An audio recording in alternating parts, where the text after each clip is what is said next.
Bonjour tout le monde. Dans cette vidéo, je vais vous faire la correction de l'exercice numéro 6 de notre série qu'on a corrigé déjà en classe. Donc, qu'est-ce qu'il nous demande ici? Soit une classe composée de n étudiants. Donc, soit une classe composée de n étudiants. OK? Chaque étudiant admet un nom et une date de naissance. Sachant que la date de naissance est composée du jour, du mois et de l'année. Donc tout d'abord, qu'est-ce qu'on comprend ici? On a une classe composée de n étudiants. Donc ici, normalement, on doit saisir n étudiants. Donc, il nous faut un module. Donc si on peut faire schématiser comme ça. Donc ici, on a exercice 6. Donc qu'est-ce qu'on a? On a besoin d'un module saisir n pour la saisie de n, sachant que n est la taille sachant que n est le nombre des étudiants. Qu'est-ce qu'on a par la suite? Donc on doit aussi saisir les étudiants, donc c'est-à-dire remplir le tableau des étudiants. Donc un module remplir. Bien. Donc, deux modules jusqu'à maintenant. Ici, chaque étudiant, qu'est-ce qu'il admet? Donc, admet un nom et une date de naissance. Donc, normalement, les informations, ou bien un étudiant admet des informations composées. Ou bien un étudiant est composé de deux informations, qui est le nom et la date de naissance. De plus, la date de naissance, elle est composée aussi. Elle contient trois informations. Donc, normalement, l'étudiant est une structure, doit être représenté par une structure. De même, la date de naissance doit être représentée par une structure. Donc, on peut dire qu'on a deux structures. Une structure, donc, pour l'étudiant, et une autre structure pour la date de naissance. Date, naissance. OK?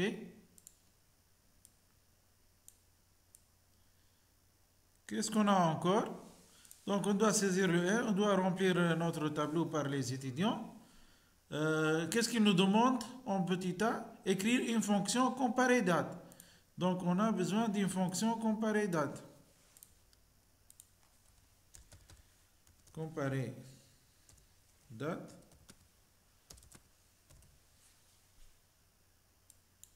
Comparer date. Permettant de comparer deux dates D1 et D2. Donc, normalement, ici, la date va être la date de naissance, une structure date de naissance. Ici, je dois ajouter le mot struct. C'est bien. Donc, cette fonction comparer date doit comparer deux dates. Ces deux dates, normalement, vont être fournies en paramètres et retourner -1 ou bien 0 ou bien 1. Donc, comparer date, c'est une fonction qui va retourner un entier. Et en petit b, qu'est-ce qu'il nous demande? Il nous demande d'écrire une fonction plus vieux permettant de retourner le plus vieux des étudiants. Donc, une fonction plus vieux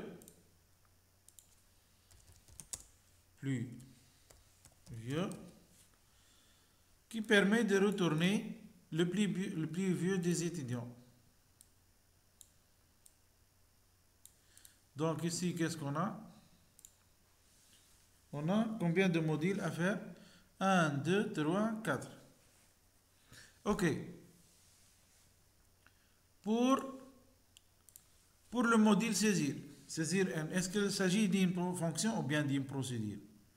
Donc, normalement, d'après ce qu'on a vu la dernière fois, ou bien dans la vidéo précédente, on a dit que saisir n est une fonction. Pourquoi?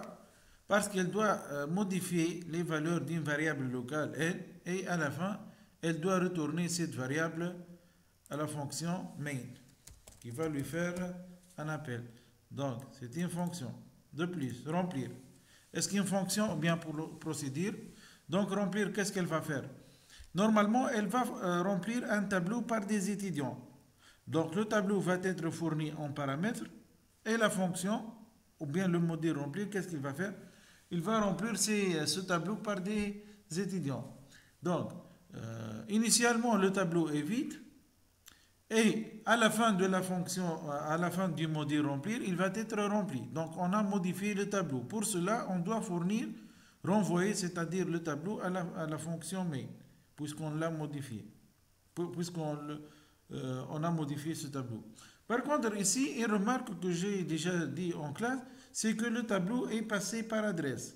Donc un tableau en paramètres, son passage est par adresse. C'est-à-dire, on peut le modifier. Et cette modification va affecter ce tableau qui est déclaré dans la zone mémoire de la fonction main. Donc, d'une autre façon, on peut dire que si on modifie, on peut modifier un tableau passé en paramètres sans avoir besoin de retourner ce tableau à la fonction main. Donc ici, remplir normalement, c'est une procédure. On va détailler par la suite cette procédure. On a struct étudiant, struct date de naissance. Comparer, c'est une fonction, comme décrit dans l'énoncé. Et plus vieux, c'est une fonction aussi.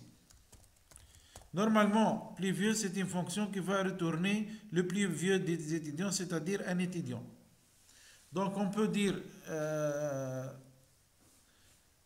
c'est ce qu'il nous a demandé dans cet exercice, donc de créer ces modules ainsi que ces structures. Donc, je vais passer au codage. Donc, tout d'abord, qu'est-ce qu'on a dit? On a dit qu'on doit définir la structure étudiant. Type def, comme d'habitude, type def, struct. On ouvre la collade. Donc, un étudiant, il est défini par quoi? Qu'est-ce qu'on a dit? Un étudiant est défini par son nom et une date de naissance. Donc, ici, char. Nom de taille par exemple 20. Donc une chaîne de caractères. Par la suite, date. Naissance. Date. Ici, c'est quoi ça? Qu'est-ce que j'ai fait ici? J'ai déclaré. Donc si par exemple on écrit int. Int A. Donc qu'est-ce que ça veut dire int A? C'est-à-dire que A est le nom de la variable et int est son type. Ici, qu'est-ce qu'on a? On a date de naissance et date. Donc, date, c'est le nom de la variable. C'est le nom de la variable. Par contre, date de naissance, c'est quoi? Date de naissance, c'est le type. Donc, date, c'est la variable et date de naissance, c'est le type. Mais est-ce qu'on a la date de naissance ici? Est-ce qu'on connaît la date de naissance? Non, on ne connaît pas la date de naissance. Ce n'est pas un type défini ni un type déclaré. Donc, qu'est-ce qu'on doit faire? Normalement, on doit déclarer le type date de naissance. Donc, tout d'abord, je continue la définition du type étudiant. Donc, je fasse cette explication. Qu'est-ce qu'on a ici? Donc, qu'est-ce qu'on a fait? On a déclaré un type structure intitulé étudiant. Qu'est-ce qu'il contient ce type? Il contient deux variables. Une variable nom, qui est une chaîne de caractères, et une autre variable date, qui est de type date de naissance. Mais on ne connaît pas encore la date de naissance, c'est quoi? Donc, il faut la définir ici. C'est-à-dire, il faut définir ce type. Donc, type def struct. Pourquoi struct? Parce que déjà la date de naissance, d'après l'énoncé, elle est composée par jour, mois et année. Donc, trois informations. Donc, int jour, int mois, int année. Et quel est le nom de ce type? C'est date naissance. Date naissance. Regardez bien. Donc, date de naissance, est-ce qu'il est défini? Oui. Donc, lorsqu'on entre à cette structure, est-ce qu'on connaît, déjà ici, on a utilisé un type prédéfini qui est une chaîne de caractères, et on a utilisé la date de naissance. Est-ce qu'on connaît à cette étape la date de naissance? Oui, on la connaît. Donc, est-ce qu'on peut définir, est-ce qu'on peut faire comme ça? On commence par la définition de la structure étudiant. Par la suite, est-ce qu'on peut passer à la définition de la date de naissance? Est-ce que cela est correct? Non. Pourquoi? Parce que date de naissance, on a utilisé quelque chose qui n'est pas connu. Donc, à cette étape, lorsque le programme parcourt ligne par ligne, il va arriver à la ligne 12. Est-ce qu'il va comprendre qu'est-ce que ça veut dire date de naissance? Non. Donc, il va sortir une erreur de compilation ici. C'est pourquoi il faut mettre la date de naissance en haut pour que la date de naissance soit définie à cet instant, c'est-à-dire à la ligne 18. Lorsque le processeur, le compilateur arrive à la ligne 18, il est déjà au courant qu'il y a un type date de naissance. Bien. Je passe maintenant à la définition de la fonction saisir n. Donc, normalement, int saisir par exemple taille. Donc, int n.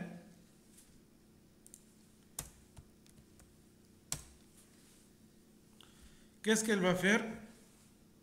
Normalement, do while. Donc, déjà, on connaît cette écriture. Do while n inférieur ou égal à 0 ou bien n supérieur à 20. Donc, on va supposer ici que notre taille, donc n, on va supposer que le n est encadré entre 20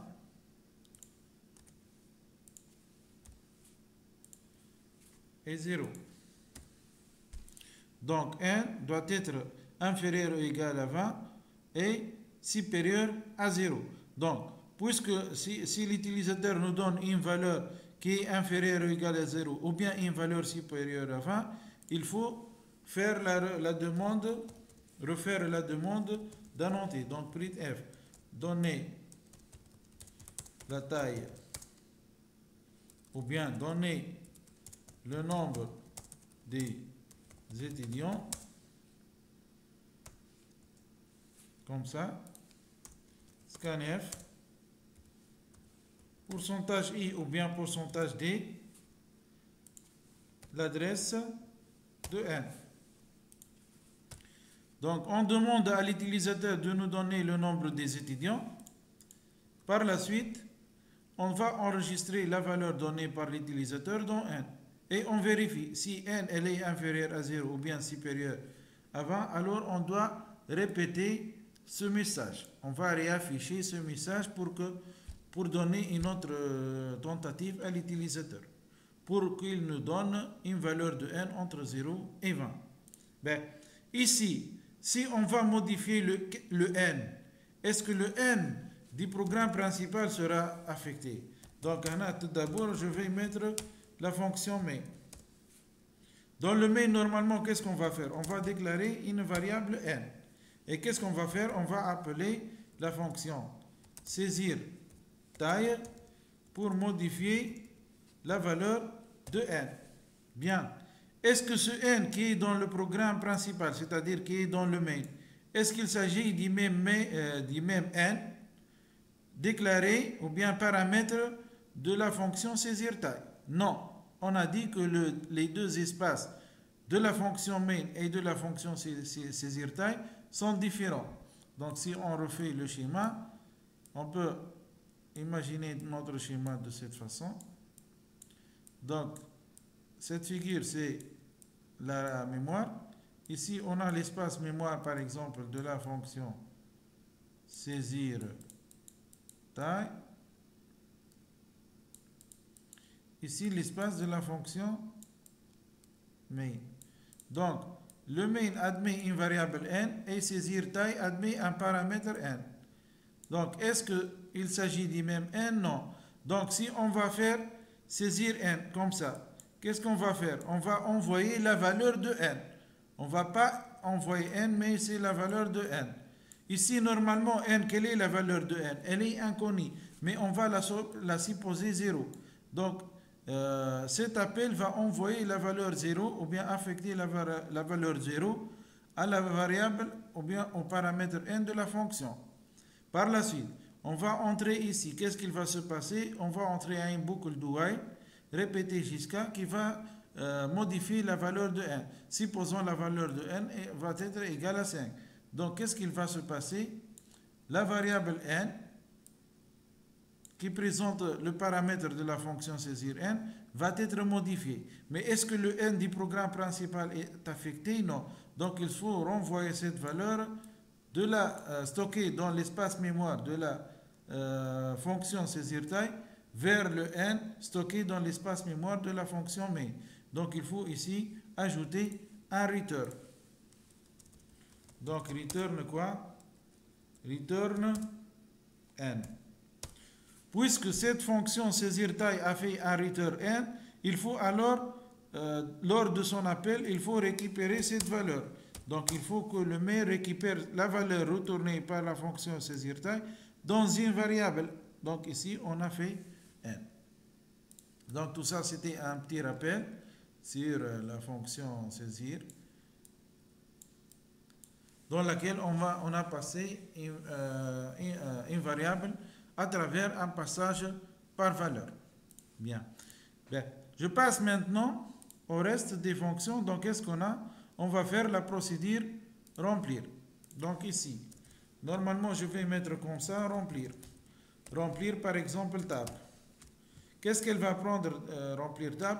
Elle va remplir un tableau par un étudiant. Donc, par un étudiant. Donc, un étudiant, donc on a un tableau supposant T. Quel est le type de P? Est-ce qu'il est entier? Non. Comment ils sont les éléments dans T? Les éléments dans T, ils sont comment? Qu'est-ce qu'on va stocker dans chaque case? On va stocker un étudiant. Et on va stocker un étudiant. Donc, quel est le type de T? Voilà, T est de type étudiant. Et qu'est-ce que ça veut dire étudiant? Voilà, étudiant, c'est une structure qui contient deux informations, le nom et la date de naissance.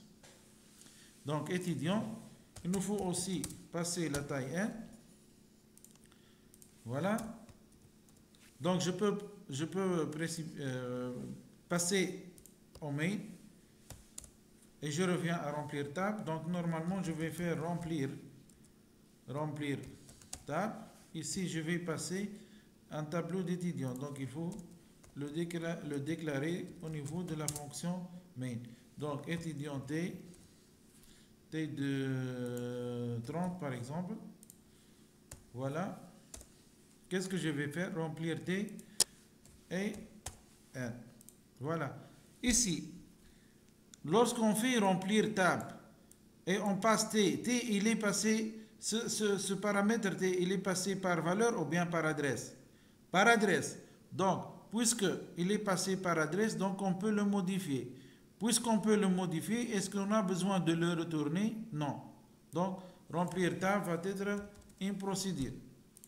On peut ne pas renvoyer ce tableau, car on a déjà, si on fait un passage ici, donc il va être par adresse. Donc, la modification de T va affecter le T du programme de la fonction main. Donc, ici, puisqu'on va passer le T en paramètre de cette fonction, ou bien de ce module va modifier la valeur de T dans l'espace mémoire de la fonction main. Puisqu'il s'agit d'un passage par adresse. Et vous connaissez déjà que le nom du tableau, c'est un pointeur sur le premier élément. Donc, on peut dire ici qu'on a passé un pointeur. C'est pourquoi le passage est par adresse. Voilà. Comment on peut remplir notre tableau? Donc, on peut utiliser la boucle pour i inférieur à n, u plus plus. Qu'est-ce qu'on va faire? Comme d'habitude, deux instructions. Donc, on doit donner l'élément l'élément I, ou bien donner l'étudiant, donner le nom de l'étudiant I, voilà, scanf. Qu'est-ce qu'on va dire? Qu'est-ce qu'on va lire? Donc je reviens au dessin. Donc on a un tableau ici. Chaque case du tableau contient un étudiant, c'est-à-dire qu'est-ce qu'il y a ici? Voilà, donc les éléments du tableau, ils sont de quel type? On a dit qu'ils sont de type étudiant. Donc ici, cette case, toute cette case, c'est étudiant. Aussi, cette case, étudiant. Donc, une case étudiant, elle est divisée en deux. Qu'est-ce qu'il y a?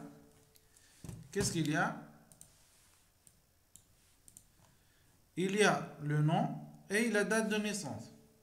Donc ici, qu'est-ce qu'il y a? Ici, il y a le nom. Et ici, il y a la date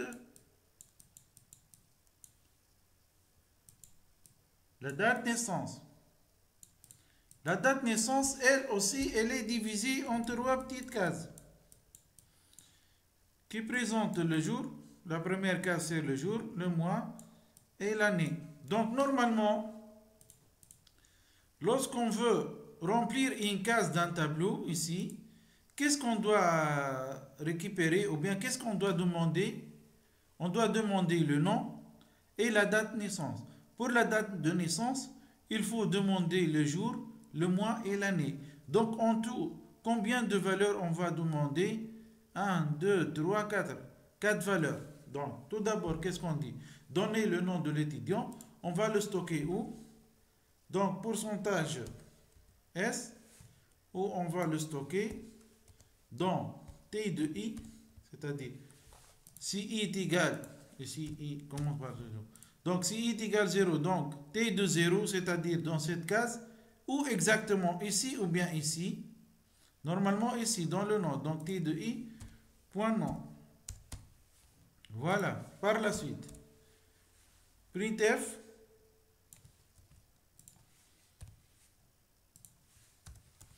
donner le jour de naissance de l'étudiant, I. Donc, scanf, où on va mettre la valeur du jour, on doit le mettre dans T de I, dans cette case, ou exactement dans le jour. Donc, T de I, plutôt, désolé. Donc, le jour, il est de type entier, donc pourcentage D, ou exactement T de I. Donc, par exemple, ici, si I est égal à 0, donc là, dans la case T de 0, ou exactement T de 0, point date,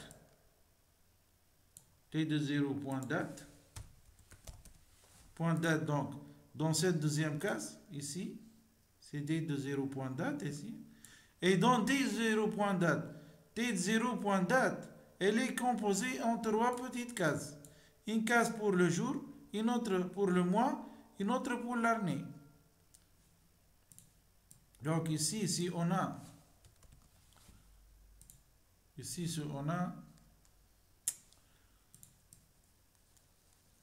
désolé,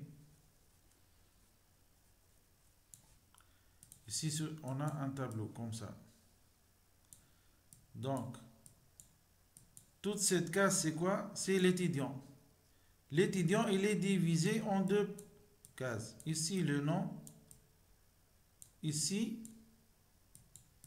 c'est la date. Cette case date, elle est divisée elle-même en trois petites cases. Pourquoi? Parce que la date est de type date de naissance. Donc, puisqu'elle est de type date de naissance, donc elle est divisée. Donc, ici, la date, cette petite case est divisée en trois. Donc on peut faire comme ça. Ici, il y a le jour, ici le mois et ici l'année. Est-ce que c'est clair? Donc nous, lorsqu'on va prendre ici, qu'est-ce qu'on va prendre? On va prendre le jour. Où on doit le mettre? On doit le mettre dans T de I, c'est-à-dire dans cette case, dans toute cette case. Où exactement? Dans la case date. Et puisque la case date est divisée en 3, où on doit mettre la valeur? Dans la petite case jour. Donc, T de I point date, point jour. Ça, c'est pour le jour. Pour le mois maintenant, qu'est-ce qu'on doit faire? De même, printf, donner le mois de l'étudiant I. Ici, j'ai pas fait le pourcentage D, donc de l'étudiant, pourcentage D, virgule, normalement I. J'enlève ça. Donc je vais prendre comme ça. Voilà. Donc, virgule I, virgule I. Voilà. Scanf, pourcentage D. Si on a récupéré le mois, ou bien si l'utilisateur a saisi une valeur pour le mois, où on va mettre cette valeur, on doit la stocker dans T de I, point date, et dans la case date, on doit le mettre dans la petite case mois, comme on a fait pour le jour. De même, pour l'année, donc on va demander l'année de l'utilisateur, donner l'année de l'étudiant,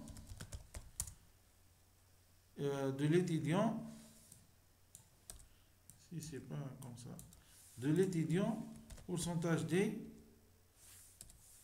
virgule I. Donc, je vais vérifier, donner le nom de l'étudiant, pourcentage DI. Donc, c'est bien. Scanf, où je vais enregistrer cette valeur, je vais l'enregistrer dans pourcentage D, virgule, l'adresse. Ici, j'ai oublié l'adresse. Donc, adresse de T de I, point date, point année. Donc je vais vérifier une autre fois. Voilà, donc j'ai saisi le nom de l'étudiant I. Je vais l'enregistrer dans T de I point nom. Je vais, par la suite, je vais saisir le jour. Je vais le stocker dans le jour. Le mois, je vais le stocker dans le mois. Et l'année, je vais stocker l'année dans l'année. Voilà. Est-ce qu'on va retourner le tableau? On a dit que non, parce que ici, il s'agit d'un passage par adresse, c'est-à-dire l'étudiant envoyé par la fonction, le tableau T des étudiants envoyé par la fonction mais à la procédure remplir table va être passé par adresse, donc il va être modifié. Voilà, qu'est-ce qu'il nous reste maintenant? Je reviens à notre schéma. Donc normalement, on a fait la saisie et la remplir, ainsi que les deux structures. On va créer la fonction comparer date. Donc la fonction comparer date. Donc fonction comparer date. Tout d'abord, qu'est-ce qu'il s'agit? On a dit qu'il s'agit d'une fonction qui va retourner trois valeurs. Elle va comparer deux dates et elle va retourner soit -1, soit 0, soit 1. Donc 1 si D1 supérieur à D2, 0 s'ils sont égales, -1 si D2 est supérieur à D1. Donc je reviens à notre code. Donc int comparer date. Qu'est-ce qu'elle va prendre? Elle va prendre deux variables de type date. Deux variables de type date de naissance. Donc, date de naissance D1, on a dit que date de naissance est un type. Date de naissance D2. Donc, il s'agit de deux dates. Donc, comparer date va prendre une date de naissance D1 et une date de naissance D2. Donc, ici, si D1 supérieur à D2, alors retournez 1. Sinon, si D1 est égal à D2, alors retournez 0. Sinon, si D1 inférieur à D2, alors retournez moins 1. Est-ce que c'est clair? Bien. Regardez ici. Une date est composée par quoi? Donc, si on déclare par exemple D1 ici. D1 qui est de type date de naissance. Donc, ici, c'est une variable D1. Donc, cette variable D1, elle est décomposée en mémoire en trois valeurs. Pourquoi? Parce qu'il s'agit d'une structure. Donc, il s'agit d'une structure. N'oubliez pas, il s'agit, comme vous voyez ici, d'une structure.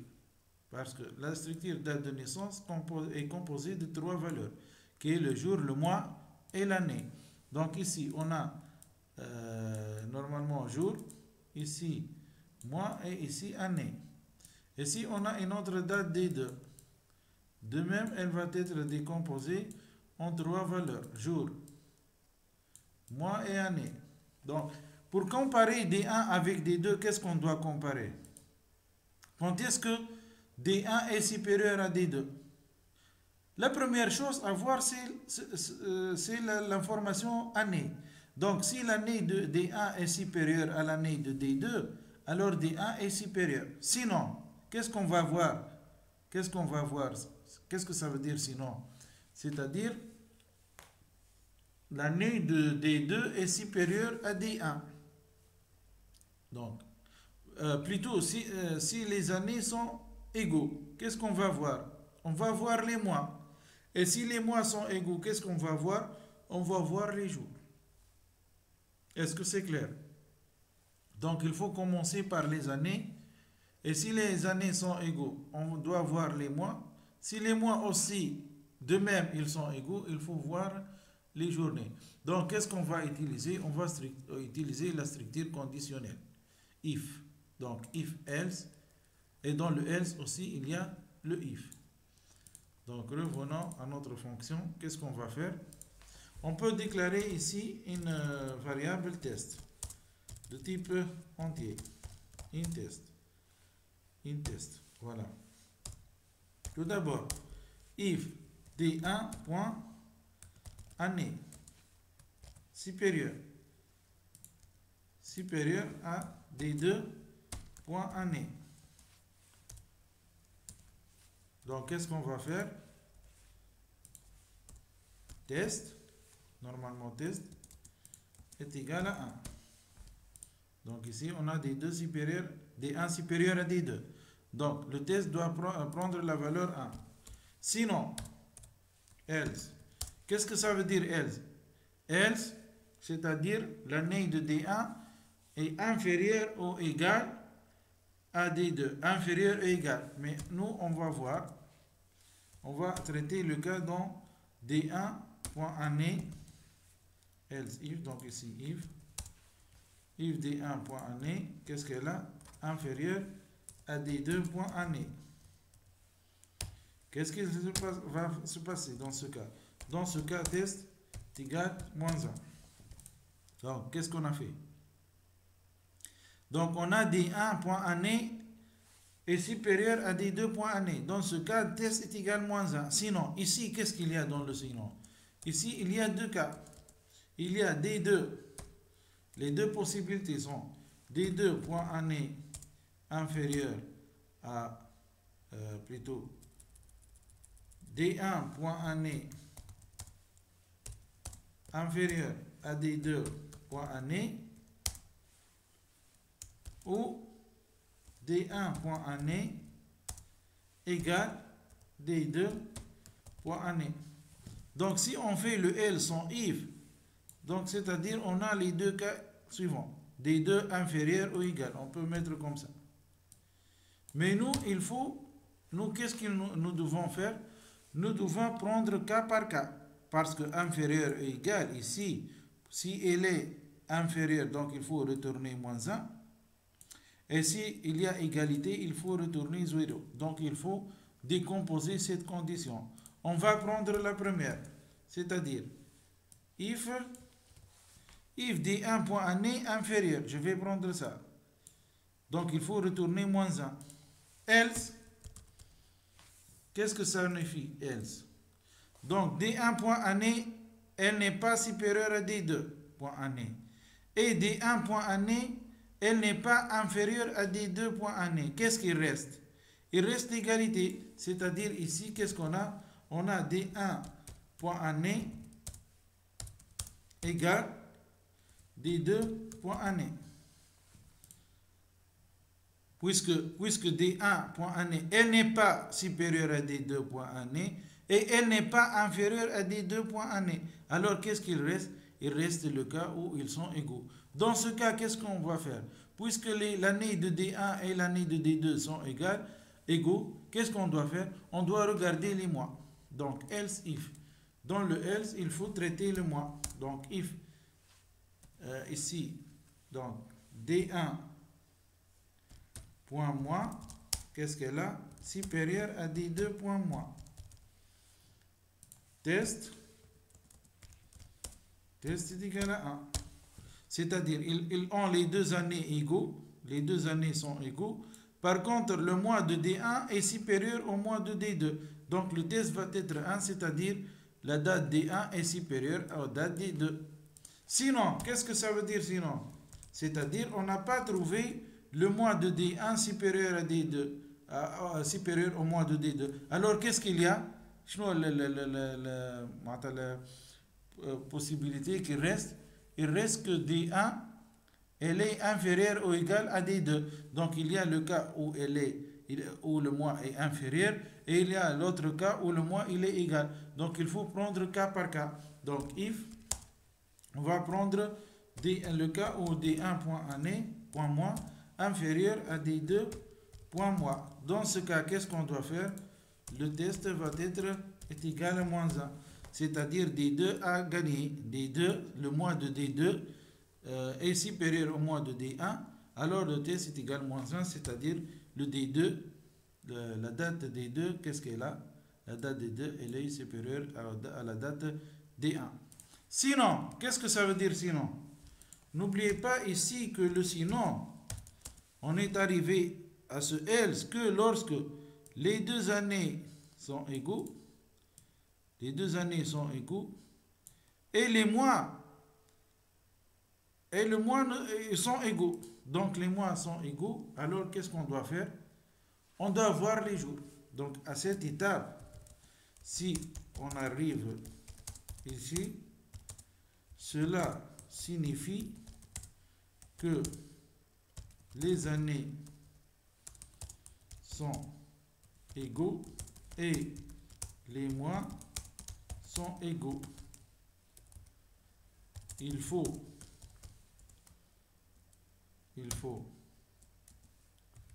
alors vérifier les jours. Donc ici, à cette étape, il faut vérifier les jours. Donc je rappelle ici que je ne passe à ce else que si le test ici est faux. C'est-à-dire, si D1.1 est inférieur à D2, qu'est-ce que je dois faire? Je dois faire test est égal à moins 1. Est-ce que je vais faire ce else? Non. Donc, quand est-ce que je vais faire ce else? Si D1.1 est supérieur à D2.1, c'est-à-dire le test ici n'est pas vérifié, c'est-à-dire le test est faux. Donc, je ne passe à ce else que si le test est faux. Je n'ai pas trouvé D1.1 inférieur à D2.1. Donc, de la même façon, je ne passe ici que si ce test est faux. Ce deuxième test n'est pas vérifié et alors il me reste ce test. Donc, par exemple, ici, quand est-ce que je vais exécuter ce else? Si ce test n'est pas vérifié, Ce deuxième test aussi n'est pas vérifié. Ce troisième test n'est pas vérifié. Ce quatrième test n'est pas vérifié. Alors j'entre ici. Est-ce que c'est clair? Donc, un if else, c'est comme des portes. Si je ne peux pas entrer à cette porte, alors je vais tenter ma chance avec le deuxième porte. Si ce deuxième porte n'est pas ouvert, alors je vais voir ce troisième porte. Donc, si j'ai entré ici, alors est-ce que je vais exécuter ce else, ce qui se trouve en bas du else? Non. Donc, il suffit que j'ai entré ici ou bien ici, alors le code qui se trouve en bas ne va pas être exécuté. Continuons maintenant. Alors, si on est ici, il faut vérifier les jours.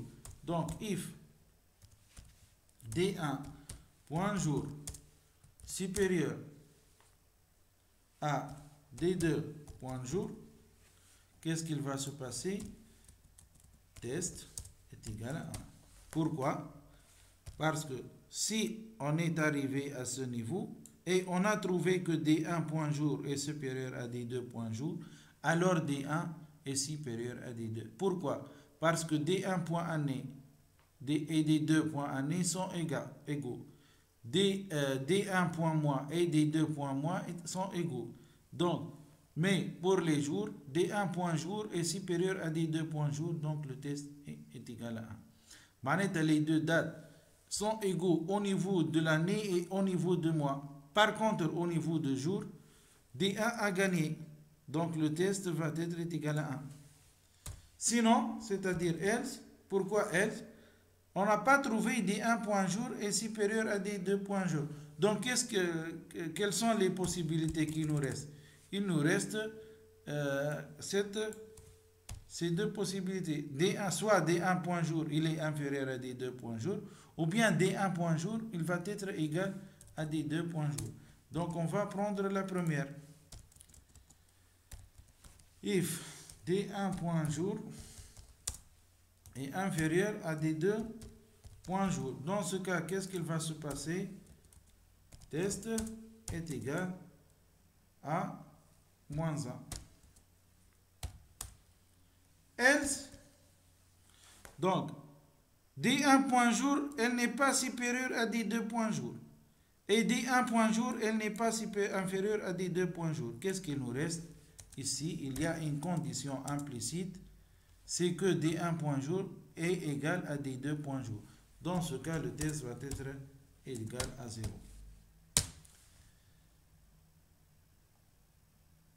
Si tout ça n'a pas fonctionné, qu'est-ce qu'on fait? Qu'est-ce que ça veut dire?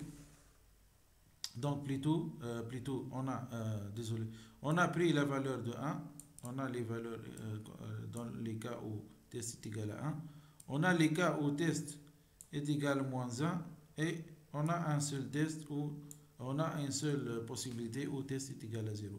À la fin, qu'est-ce qu'on doit faire?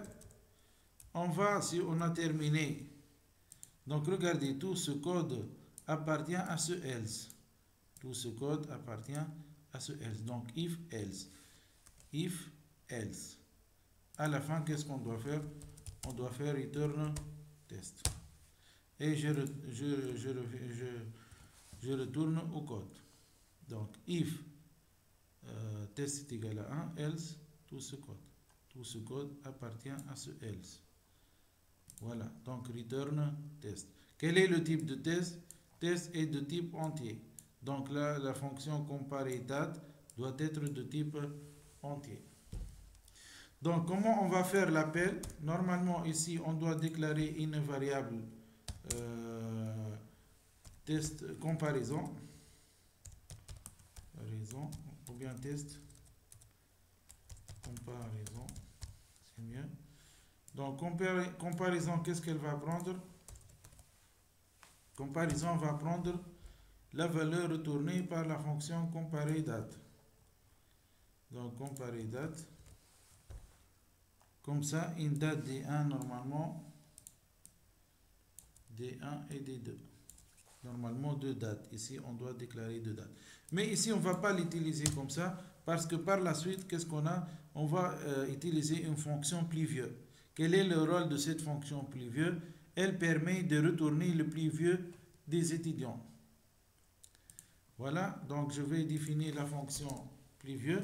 Elle retourne un étudiant et le nom, son nom est plus vieux. Qu'est-ce qu'elle va prendre comme paramètre? Quel est son rôle? Quel est son rôle de plus vieux? Elle permet de retourner le plus vieux des étudiants, c'est-à-dire le plus grand étudiant dans une classe. Puisqu'on a modélisé la classe par un tableau d'étudiants, donc normalement le problème revient à rechercher le plus grand étudiant dans une classe, le plus grand étudiant dans un tableau d'étudiants. Et en se basant sur quoi pour chercher ce plus vieux étudiant? En se basant sur sa date de naissance. Donc le travail revient à rechercher l'étudiant qui admet la plus grande date, de naissance.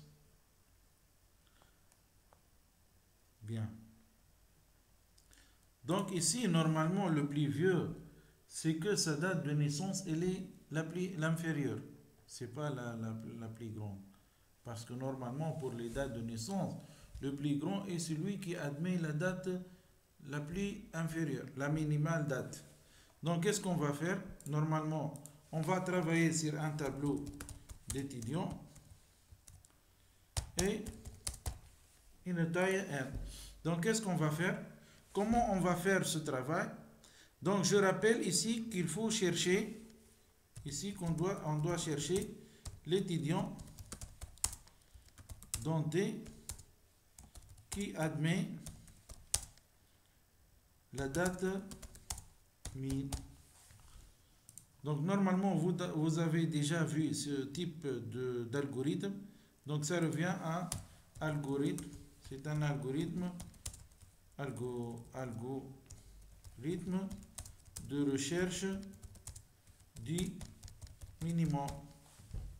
Donc c'est l'algorithme de recherche du minimum. Donc je rappelle cet algorithme. Donc je vais faire un schéma. Supposons ici j'ai des enveloppes comme ça. Donc des enveloppes comme ça. Des enveloppes.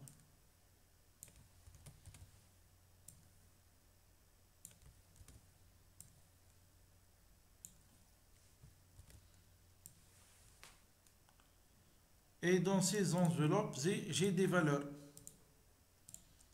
Ici 5,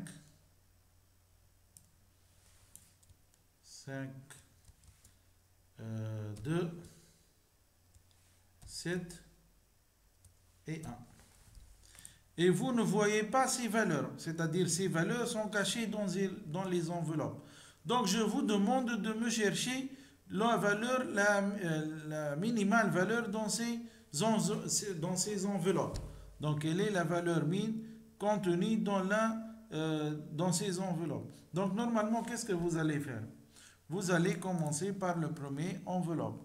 Vous allez l'ouvrir. Vous allez trouver 5. Alors qu'est-ce que vous allez dire?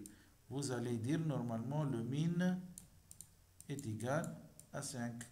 Donc le min, vous allez le supposer qui est le premier enveloppe, c'est-à-dire la valeur du premier enveloppe. Par la suite, vous allez ouvrir le deuxième enveloppe. Vous allez trouver 2. Qu'est-ce que vous allez faire? Vous allez comparer le 2 avec le 5. C'est-à-dire, vous allez comparer le contenu du deuxième enveloppe, supposons l'enveloppe 0, et 1, et 2, et celui-là 3. Donc, vous allez comparer le contenu de l'enveloppe, ou bien du deuxième enveloppe, avec la valeur de min. Si cette valeur est inférieure à min, qu'est-ce que vous allez faire? Alors, vous allez changer la valeur de min par 2. Donc, ici, normalement, le min, c'est 2. Ensuite, qu'est-ce que vous allez faire? Vous allez passer au troisième enveloppe. Vous allez l'ouvrir. Vous allez trouver 7. Ensuite, vous allez comparer le 7 avec la valeur stockée dans min. Donc, si le 7 est inférieur à min, qu'est-ce que vous allez faire? Vous allez changer la valeur de min. Et dans ce cas, dans notre cas, est-ce qu'on va faire cet échange? Non. On va passer à l'enveloppe suivante. Qu'est-ce qu'on va trouver? On va trouver 1. Donc, qu'est-ce qu'on va faire? On va comparer le 1 avec la valeur de min. Si c'est inférieur, alors on fait l'échange. Et à la fin, est-ce qu'on a terminé les enveloppes? Oui. Quelle est la valeur de min? La valeur de min, c'est 1. Donc ici, ça revient au même. À la place des enveloppes, qu'est-ce qu'on a? On a un tableau de cases. Donc ici, case 0, case 1, case 2, case 3. Qu'est-ce qu'on va faire? On va créer une variable intitulée min. Dans ce min, qu'est-ce qu'on va faire? On va mettre T0, le contenu de T0 point date, parce qu'on va comparer les dates. Et à chaque fois, qu'est-ce qu'on va faire? On va commencer notre parcours de la première case, on passe à la deuxième, à la troisième, jusqu'à arriver à la dernière case du tableau. Et à chaque fois, qu'est-ce qu'on va faire? On va comparer le contenu de la case avec contenu, c'est-à-dire la date de la case avec la date stockée dans min. Si cette date est inférieure à la valeur stockée dans min, alors on va l'échanger comme on a fait ici. Donc comment on va faire côté développement, côté langage C? Qu'est-ce qu'on va faire? Donc tout d'abord, on doit créer une variable qui va contenir une date. Donc puisqu'elle va contenir une date, donc elle est de type date naissance. Donc min date. Dans cette min date, donc n'oubliez ici qu'on a un type date naissance. Donc ici date naissance, min date est égal normalement t de 0 point quoi? Point date. Pourquoi? Parce que le t c'est un tableau d'étudiant. Et l'étudiant, qu'est-ce qu'il admet? Il admet deux informations. Il admet le nom et la date. Nous, on a besoin de sa date de naissance. Donc, la date de naissance est stockée dans la case date. Bien. Comme ça, par la suite, une boucle. Donc, for int i est égal à 1, i inférieur à n, i plus plus. Qu'est-ce qu'on va faire? If quoi? On va comparer normalement. If compare date. On a déjà, regardez ici, on l'énoncé, puisqu'on a utilisé compare date, donc ce qui est sûr, dans plus vieux, on va utiliser cette fonction. Donc ici, il y a une sémantique entre les questions. Ils ne sont pas séparés. Donc, la question suivante dépend normalement de la question précédente. Donc, je reviens à mon code. Donc, comparer date. Comparer, ici, je vais simplifier un peu. Qu'est-ce que je vais faire? Je vais ouvrir une accolade. Je vais écrire test égal. Ici, je vais déclarer test, une variable test. Test va prendre la valeur retournée par comparer date, qui va comparer quoi à quoi? Elle va comparer min date avec la date contenue dans la case du tableau. Normalement, t de i, point date. Donc, à chaque fois, on va comparer min date. Si je reviens aussi, je vais comparer la variable min avec le contenu de la case, avec la date stockée dans la case. Donc ici, ce qui va être traduit par t de i point date. Est-ce que je peux ici mettre min? C'est mieux. Min, bien, laissez le min date. Donc, test est égal comparer date. Je vais comparer min date avec t de i point date. Bien, par la suite. If, quand est-ce que min date est inférieur à t de i point date?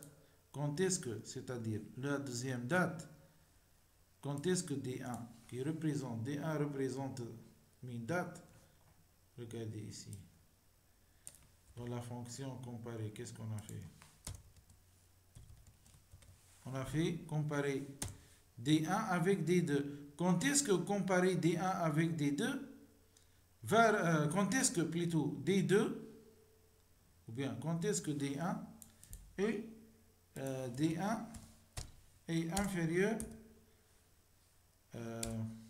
est supérieur à D2? Quand est-ce que min date est supérieur à cette date? Si cette fonction retourne 1. Donc ici, regardez. Si D1 supérieur à D2, alors la fonction retourne 1. Donc si la fonction retourne 1, cela signifie que min date est supérieur à TI date. Donc ce min date, il n'est pas le minimum. Dans ce cas, qu'est-ce qu'on doit faire? On doit le permuter avec TI date. Ou bien on doit l'échanger avec TI.date. Donc if test égale 1, qu'est-ce qu'on doit faire? Min date est égal. Donc, qu'est-ce qu'on a dit? On a dit que si test est égal à 1, c'est-à-dire min date, elle est supérieure. Elle est comment? Elle est supérieure. Min date, elle est supérieure à TI.date. Donc, qu'est-ce qu'on doit faire? On comprend que min date, il n'est pas le minimum. Pourquoi? Parce que TI.date, elle est plus minimum que le minimum, que le min date. Donc, min date, elle doit prendre la valeur de D de I.date. Voilà. Donc, je fasse cela. Voilà. Donc, à chaque fois, qu'est-ce que je vais faire? Je vais comparer min date avec TI.date. Si le test nous donne 1, alors il faut faire la permutation entre min et TI.date. Voilà, à la fin, on a terminé le travail. La boucle pour va être terminée. Et à la fin, qu'est-ce qu'on va faire? On va retourner l'étudiant. Ici, il y a un problème. Donc, il ne faut pas, si on retourne min date, si on retourne min date, qu'est-ce qu'on va retourner? Si on fait par exemple ici return min date. Donc, on va retourner une date de naissance. Alors, nous, qu'est-ce qu'on veut faire? On veut savoir l'étudiant le plus vieux. Donc, normalement, ici, min date, on ne va pas stocker la date, mais on va stocker T de 0 pour pouvoir retourner la date. Donc, quel est le type de min? Min est de type étudiant. Et ici, qu'est-ce qu'on va comparer? On va comparer min.date avec T de I.date. Donc, si le test nous donne 0, alors nous donne 1, alors min va prendre T de I. J'espère que c'est clair. Donc, on a dit que min est de type étudiant et elle va prendre T de 0. C'est-à-dire, on va admettre que la première case de 0, elle contient l'étudiant, admettons la date de naissance la plus minimum. Par la suite, je vais comparer quoi? Je vais comparer min. Min, c'est l'étudiant. Je vais prendre sa date. Donc, min.date, je vais la comparer avec quoi? Avec T de I.date, en commençant de 1. Pourquoi? Parce que la case 0 est déjà prise dans min. Donc, je compare la date de min avec la date de chaque case. Si je trouve le test est égal à 1, alors le min date n'est pas le min, mais c'est T de I, le minimum. Alors, min va prendre normalement T de I, parce que min doit prendre l'étudiant. C'est-à-dire, puisque la date de ce TI est inférieure à min, alors ce T de I, c'est lui le minimum. À la fin, qu'est-ce que je vais faire? Si je termine ma boucle, je dois retourner ce min. C'est quoi ce min? Qu'est-ce qu'elle contient min? Elle contient l'étudiant, admettons la date de naissance la plus minimale. J'espère que c'est clair. Donc, min ici, c'est quoi? C'est un étudiant. Elle contient l'étudiant, c'est-à-dire son nom et sa date. Mais nous, dans la comparaison, qu'est-ce qu'on doit faire? On doit comparer seulement les dates. Donc, on doit comparer min.date avec T de I.date. Est-ce qu'on a terminé les fonctions? Oui, on a terminé les fonctions. Donc, ici, qu'est-ce qu'on va faire? Après avoir saisi les dates, et remplir les dates, on va normalement récupérer l'étudiant plus vieux. Donc, je dois créer une variable étudiant plus vieux étudiant, étude, ou bien min étudiant, c'est vieux vieux étudiant, études, vieux étudiant. Donc vieux étudiant égale quoi? Est égal plus vieux dans T et de taille n. Voilà. Donc plus vieux, c'est une fonction qui va chercher le minimum, le plus vieux, c'est-à-dire le min, l'étudiant admettant le minimum des dates, et T, elle est de taille n.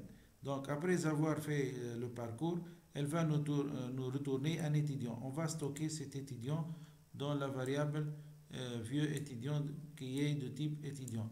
Qu'est-ce qu'on va faire par la suite? On peut afficher cet étudiant. Donc printf, le nom du plus vieux étudiant et pourcentage S normalement, et vieux étudiant point nom. Et on peut ajouter aussi printf la date de naissance du plus vieux étudiant. Et ici, est-ce qu'on peut afficher directement la date? Non. Pourquoi? Parce que la date est composée. Donc, il faut afficher élément par élément. Donc, la date de naissance du plus vieux étudiant est ici /n. Ici aussi, anti/n. /n. Donc, qu'est-ce qu'on va écrire? Printf, le jour est pourcentage D. C'est quoi le jour normalement? C'est vieux étudiant,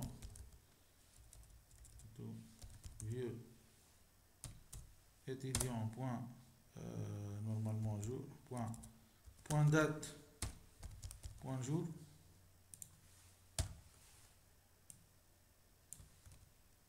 Quoi encore? Le mois est le jour de naissance et le mois de naissance est point date point mois et à la fin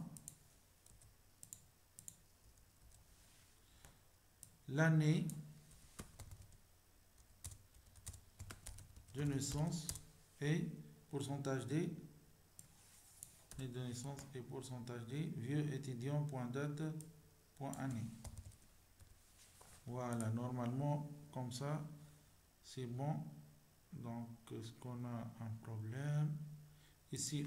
Anti/n, il faut ajouter le retour à la ligne. Voilà, donc je vais effacer tout ça et je vais essayer d'exécuter ce programme.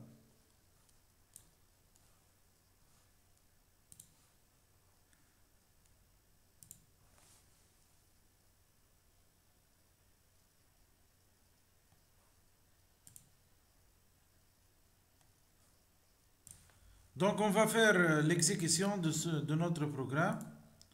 Donc exécution. Qu'est-ce qu'il nous demande? Donner le nombre des étudiants. Supposons 2. Donc je ne sais pas si l'affichage... Je recommence. Donc qu'est-ce qu'il a dit? Donner le nombre des étudiants. 2 étudiants. Donner le nom de l'étudiant à 0. Par exemple, Mohamed. Donner le jour de l'étudiant, supposons 8. Le mois de et l'année, par exemple, 1990. Le nom de 10e étudiant, par exemple, Ali. Le jour de l'étudiant, supposons 5. Le mois, c'est 2. Et l'année, c'est 1991. qu'est-ce qu'il va nous afficher? Il va nous afficher le nom du plus vieux étudiant est Mohamed. Pourquoi? Parce que la date de naissance du plus vieux étudiant est 8/2/1990. Donc celui-là 90 et le deuxième 81. Donc normalement Mohamed est le plus vieux. Finalement, je vous remercie pour votre attention et à la prochaine vidéo.